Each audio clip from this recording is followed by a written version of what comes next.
so in listening to all this, I'm like, how do you culminate all this stuff? It's 45, 50 years. But yeah, starting with Perry, Cynthia and Karen had a lot of the same physical attributes, which attracted Perry and I like a couple of moths to the flame. The thing about the Hart family, they moved in, we'd already been there about 6 years, and they came in, they were like this compound. They didn't really get to know anybody in the neighborhood right away because they didn't need to. They were there was always this activity going on, and it kind of stayed within the boundaries of this place, you know. And so we're all just kind of watching this go by, and one day, you know, Karen came by, and she had these roller skates on, and she had just turned 13, and something had really changed. And so I came across the street to meet Karen, and so we were going together for a while, and all of a sudden Perry comes on. The guy's running from, you know, Glendora. It's like, Cynthia had several boyfriends before that, it just kind of came and gone, but in the beginning it kind of, you know, we were fighting for, okay, who gets under the piano, who gets the side of the house, and all that. It's part of being a teenager. But anyway, as we moved on, and Cynthia already, you know, the epilepsy thing had come on, and she was living at home, and as we kept, you know, growing and developing, getting married, and I'm skipping around because I'm just kind of culminating all these different things that I've heard. One thing I noticed is that she was very resourceful with a great cook, a moigu. That was one thing you put on. That's one thing that you put on the broiled chuck steaks. Yeah. You know? Great Italian food.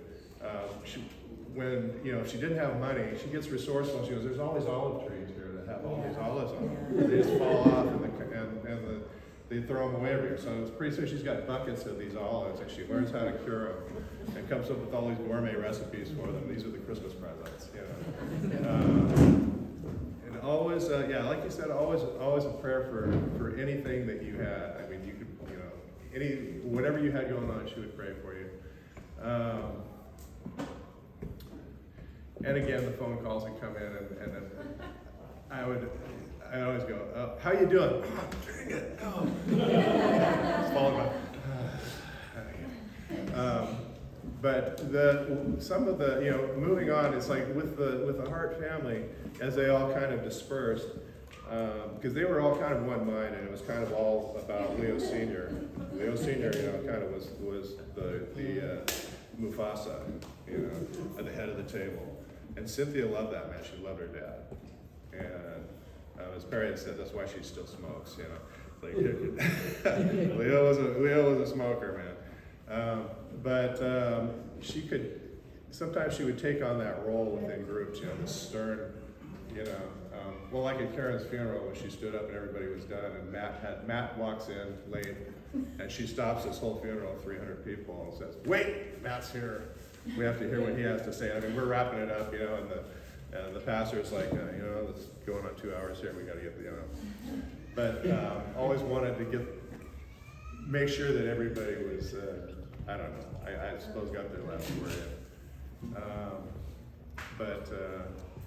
The other thing is, I mean, one time I came down here and there were no family, and she was a completely different person. The one thing about the Hart family is they all assume that role, and I guess we all kind of do, especially if you're a tight family. They assume that role of the family, of whatever it was, however they grew up, and that pecking order is there.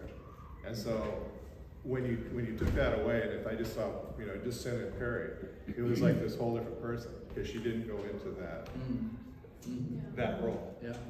And it was like, you know, and she was just extremely smart.